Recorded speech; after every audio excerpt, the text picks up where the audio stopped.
বন্যা যখন আসে তখন মানুষ শুধু তাদের ভাত কাপড় হারায় না, তারা হারায় তাদের স্বপ্ন আর সারা জীবনের জমানো সম্বল।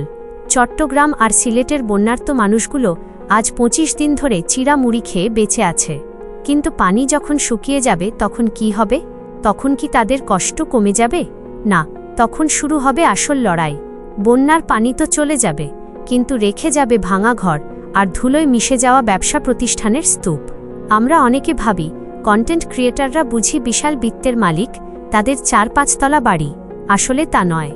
আমরাও আপনাদের মতো সাধারণ মানুষ, সাধারণ বাড়িতেই আমাদের বসবাস। আমাদের পক্ষে কারো ভেঙে যাওয়া বাড়ি নতুন করে তৈরি করে দেওয়া বা লাখ লাখ টাকার ব্যবসায়িক ক্ষতি পূরণ করা অসম্ভব। কোটি কোটি টাকার ক্ষতি হওয়ার পর যে শূন্যতা তৈরি হয় তা মেটানোর ক্ষমতা সাধারণ মানুষের নেই। ব্যবসা প্রতিষ্ঠানগুলোর দিকে তাকান, কত স্বপ্ন, কত রাত জেগে মেহনত আর কত শখের বসে মানুষ ছোট একটি দোকান বা কারখানা দাঁড় করায়। আজ বন্যার পানি সেগুলোকে মাটির সাথে মিশিয়ে দিয়েছে। চোখের সামনে নিজের তিল তিল করে গড়া স্বপ্নগুলোকে ভাসতে দেখে মানুষ যখন মাটিতে গড়াগড়ি খেয়ে কাঁদে, তখন সেই আর্তনাদ কি আমরা শুনতে পাই? আমরা হয়তো সোশ্যাল মিডিয়ায় অশ্লীল বা বিনোদনমূলক ভিডিও দেখতেই বেশি পছন্দ করি, কিন্তু এই মানুষের কান্নাগুলো দেখার সময় আমাদের নেই। নিজের শেষ আশ্রয়টুকু যখন বন্যার পানির তোড়ে তলিয়ে যায়, তখন মানুষের আর কিছুই অবশিষ্ট থাকে না। দুনাতে নিজের বাড়ির চেয়ে শান্তির জায়গা আর নেই।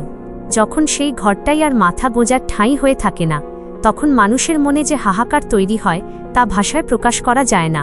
চট্টগ্রাম আর সিলেটের ভাই বোনেরা এখন শুধু চিড়ামুড়ি খেয়ে টিকে আছে ঠিকই, কিন্তু তাদের মনের ভেতর যে পাহাড়সম কষ্ট জমে আছে তা সারা জীবন বয়ে বেড়াতে হবে। সবচেয়ে ভয়াবহ হল ভবিষ্যতের অনিশ্চয়তা। জমানো টাকা শেষ, ব্যবসা নেই, মাথার ওপর ছাদ নেই। এই পরিস্থিতিতে মানুষ দিশেহারা হয়ে পড়ে। অনেক মানুষ অভাব আর কষ্টের ভার সইতে না পেরে আত্মহত্যার পথ বেছে নেওয়ার কথা ভাবছে। নিজের পরিশ্রমের ফসল এভাবে চোখের সামনে বিলীন হয়ে যেতে দেখা কতটা কষ্টের তা কেবল ভুক্তভোগীরাই জানেন। আমাদের মতো সাধারণ মানুষ হয়তো সেই ব্যথা পুরোপুরি উপলব্ধি করতে পারবে না। আজ আমি হয়তো মধ্যবিত্ত পরিবারের সন্তান হিসেবে আপনাদের বড় কোনো আর্থিক সাহায্য করতে পারছি না, কিন্তু আমার এই ভিডিওর মাধ্যমে আমি আপনাদের কষ্টের কথা ছড়িয়ে দিতে চাই। আল্লাহ যদি ভবিষ্যতে আমাকে সক্ষম করেন, আমি চট্টগ্রাম এবং সিলেটের মানুষের পাশে অবশ্যই দাঁড়াব। আপনাদের এই হার না মানা লড়াইয়ের গল্পগুলো মানুষ জানুক। ইনশাআল্লাহ আপনাদের এই কালো মেঘ একদিন অবশ্যই কেটে যাবে।